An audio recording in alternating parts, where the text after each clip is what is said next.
Hello,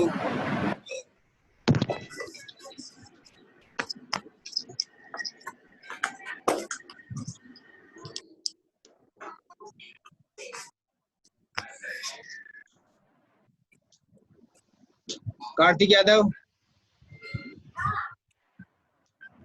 आवाज आ रही है? आवाज आ रही है? आ रही है सर आवाज। बाकी सभी को आ रही है? Yes sir. Yes sir.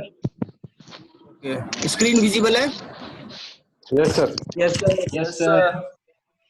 आप चैट बॉक्स में पीपी टाइप कर दें एक बार और अनम्यूट कर ले अपना माइक को, म्यूट कर ले।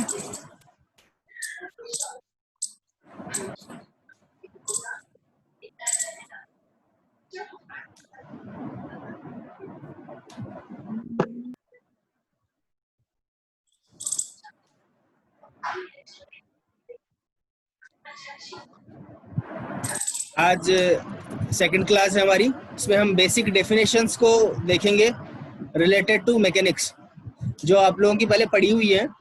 लाइक फोर्स, फोर्स क्या होता है? नवीन सवाल का।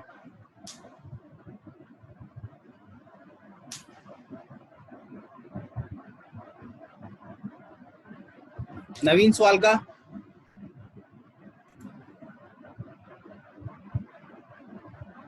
Yes sir. फोर्स F बराबर हमें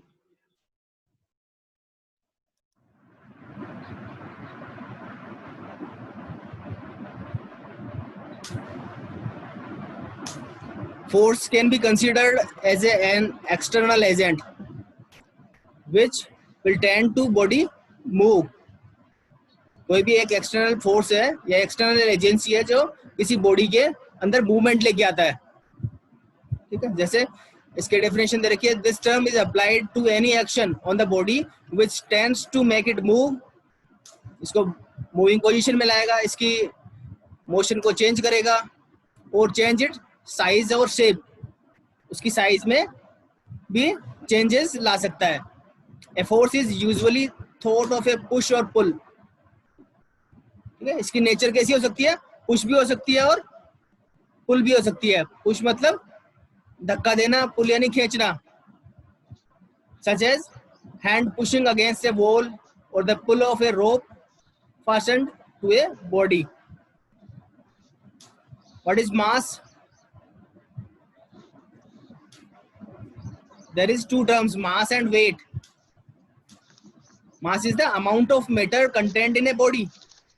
Mass is the amount of matter contained in a body is called mass. For most of the problems in mechanics, mass may be considered as a constant. And what is weight?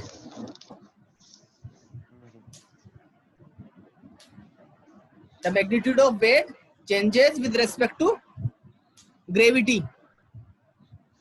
Weight किस पे depend करता है? Gravity के ऊपर। ठीक है, so it is equal to m multiply g। ये जहां जहां ग्रेविटी के अंदर चेंजेस आएगा, वेट में भी चेंजेस आएगा, but mass will remain always constant. So the force, weight को हम फोर्स से भी डिनोट कर सकते हैं, मतलब इक्विवेलेंट टू फोर्स। वेट क्या है? That is equivalent to force. दोनों की यूनिट एक है, वेट की भी और फोर्स की भी। The force with which a body is attracted toward the center of the earth by the gravitational pull is called weight. And the relation between mass and weight is W equal to mg, where m is the mass and g is the gravitational acceleration, that is 9.81. So what will be the unit of weight in SI terms? Deepchand.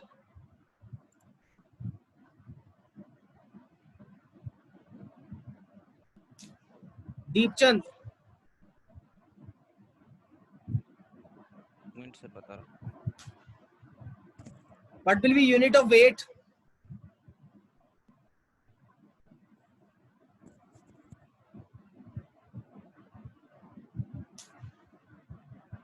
No idea. No sir. Krishna.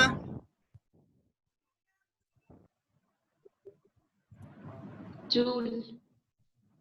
क्या? Joule. Joule. Wait की unit Kartik Yadav. Newton. Newton's.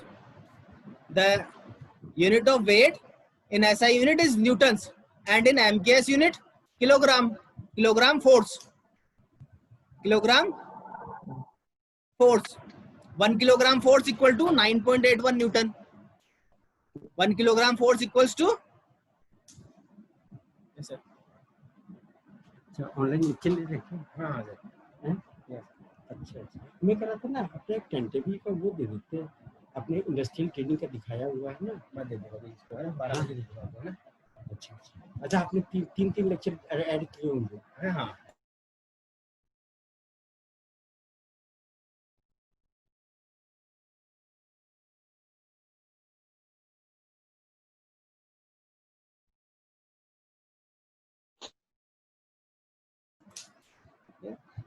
So it is clear.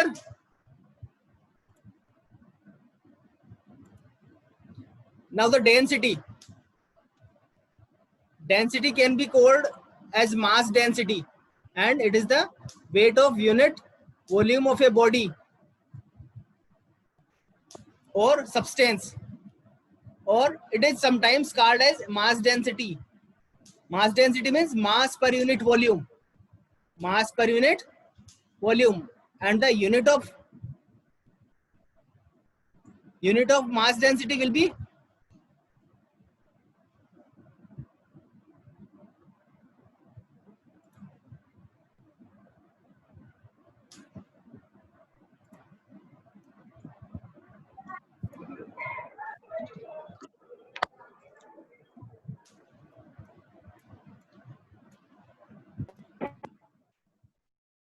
density is denoted by rho, and it is equal to mass per unit volume, and the unit will be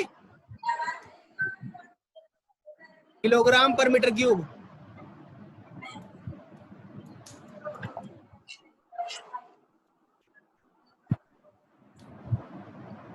Moment. What is moment? Moment is the tendency of a force to go rotation about some point. That is called moment.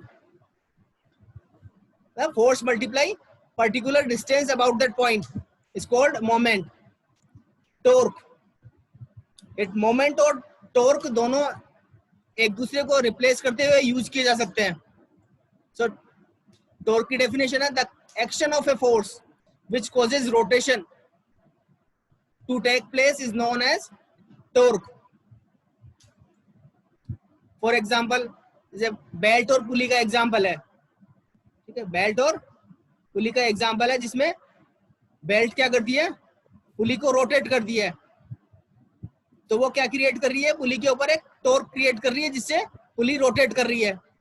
So the action of A belt on A pulley causes the pulley to rotate because of the torque. हम चौक को पकड़ते हैं, चौक को पकड़ के black board पे लिखा जाता है, तो चौक के ऊपर हमारा हैंड क्या लगा रहा है, फोर्स लगा रहा है. फोर्स के कारण उसमें क्या क्रिएट हो रहा है, टॉर्क क्रिएट हो रहा है, जिससे उसमें जैसे चौक को हम पकड़ लें, दोनों एंड से पकड़ लो चौक को और उसको रोटेट करो, तो वो जो ट्विस्टिंग होगी, that twisting creates rotate in the any work piece.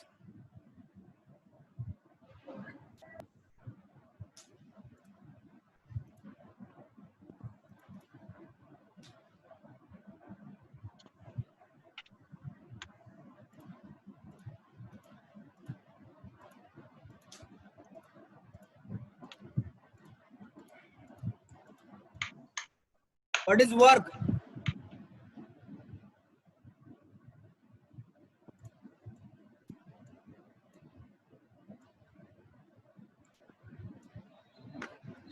Work is the energy developed by a force acting through a distance against resistance is known as work. The distance may be along a straight line or a curved path. So when the distance is linear, the work can be find out from force multiply distance. And if the distance is along circular path, then work can be find out by torque multiply angle.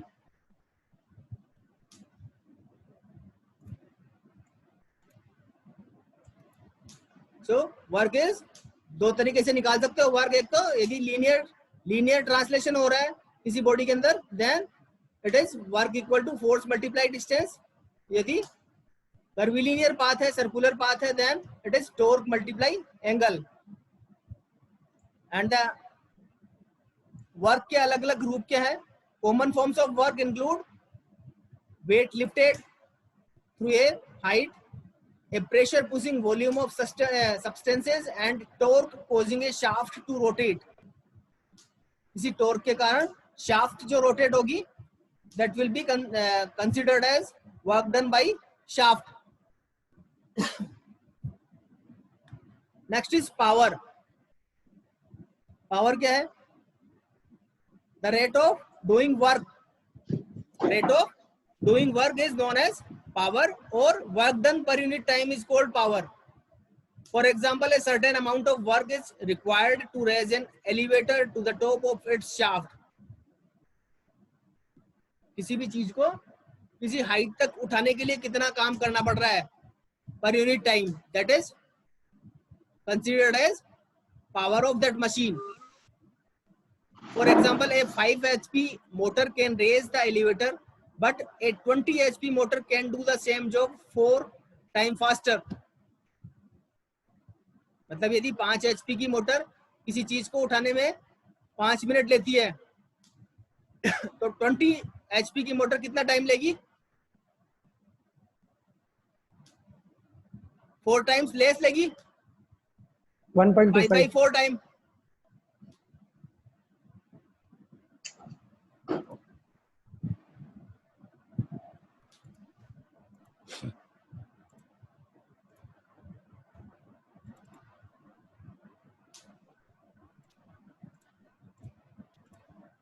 Now characteristics of force, कि force की क्या क्या characteristic है, हम तुम्हें उसको पहचानोगे कैसे?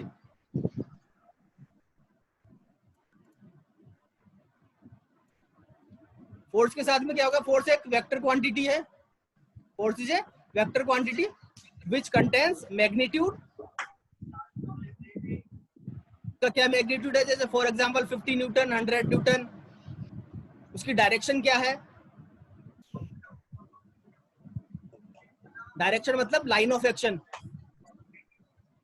Sense क्या है उसका? पुश है या पुल है? और पॉइंट ऑफ एप्लीकेशन, जैसे फॉर एग्जांपल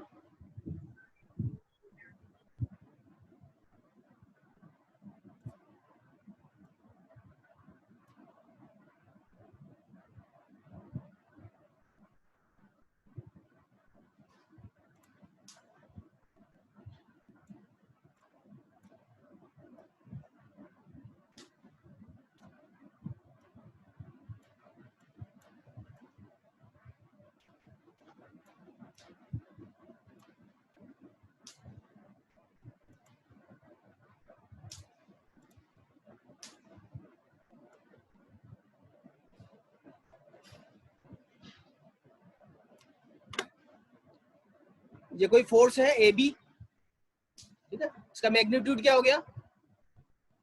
50 न्यूटन हो गया। डायरेक्शन क्या हो गई इसकी? ए टू बी। डायरेक्शन क्या हो गई? ए टू बी। सेंस इसका क्या हो सकता है? पुश है, पुल है?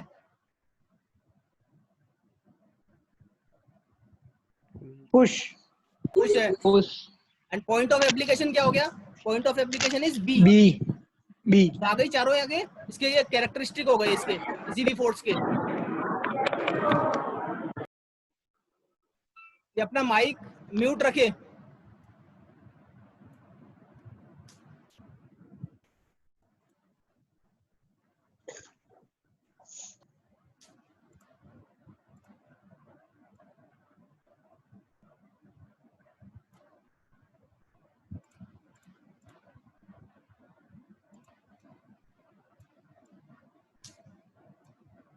Now system of forces. System of forces क्या है? किसी भी बॉडी के ऊपर काफी सारे फोर्सेज लग सकते हैं, तो वो क्या क्रिएट करते हैं? एक सिस्टम ऑफ फोर्स क्रिएट करते हैं। तो सिस्टम ऑफ फोर्सेज को दो पार्ट्स में डिवाइड किया गया है, coplanar forces and non coplanar forces. Coplanar forces and non coplanar forces. Coplanar का मतलब एक ही प्लेन में फोर्सेज लग रहे हैं। Non coplanar forces means the forces are acting on different planes. So coplanar force is again subdivided in four parts. First is the collinear forces, second parallel forces, third concurrent forces, and fourth one is non-concurrent forces. Similarly, non-coplanar forces are also divided in parallel forces, concurrent forces, and non-concurrent forces.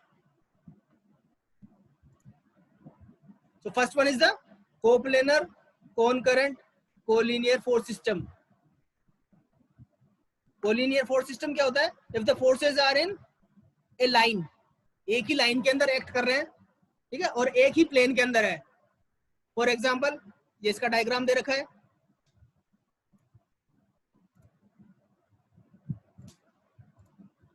This is the example of collinear force. जैसे कोई रस्सी हो, रस्सी को दोनों तरफ से कोई खींचे तो वो क्या होगा? कोलिनियर फोर्स सिस्टम होगा। Second one is the coplanar, concurrent, non parallel force system. Coplanar का मतलब the forces are in same plane, the forces are in same plane. Concurrent का मतलब, कॉनकरेंट का मतलब होता है forces are emerging from a single point और acting at a same point. यानी एक ही पॉइंट पे या तो लग रहे हो फोर्सेज सारे, या एक ही पॉइंट से निकल रहे हो सारे फोर्सेज, वो क्या होगा? कॉनकरेंट। एंड नॉन पैरेलल मतलब ये पैरेलल नहीं है आपस के अंदर, तो ये इसका डायग्राम हो गया। Coplanar, concurrent, non parallel forces. कॉनकरेंट तो कैसे है? ये एक ही पॉइंट के ऊपर एक्ट है।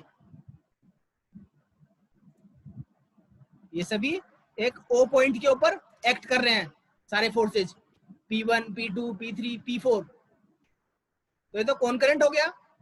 कोप्लेनर एक ही प्लेन के अंदर है और नॉन पैरेलल एक दूसरे के पैरेलल नहीं है।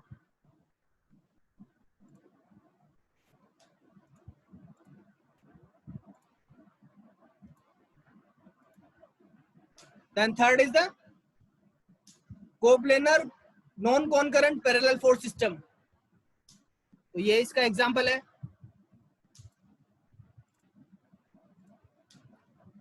सारे फोर्सेस एक ही प्लेन में है, so it is coplanar. Non concurrent एक पॉइंट पे एक्ट नहीं कर रहे, सब अलग अलग पॉइंट्स के ऊपर एक्ट कर रहे हैं, तो ये क्या हो गया? Non concurrent. Parallel force system, all forces are parallel to each other. R1 and R2 are the reaction at supports। और ये क्या है? ये एक बीम है।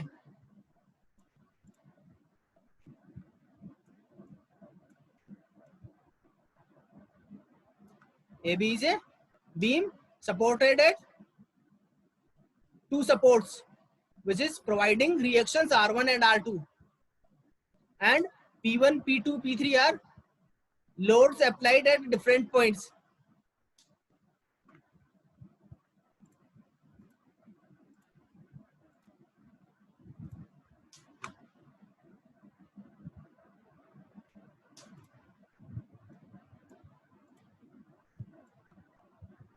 Fourth is the coplanar non-concurrent non-parallel force system। Coplanar means working in or acting in same plane, non-concurrent not acting at a point, non-parallel force system। तो ये देख सकते हो, such a system exists where the line of action of all the forces line in the same plane but do not pass through a common point। अब ये जो system था, ये वाला, ये तो पैरेलल फोर्स सिस्टम था, and this one is the non-parallel coplanar non-concurrent system।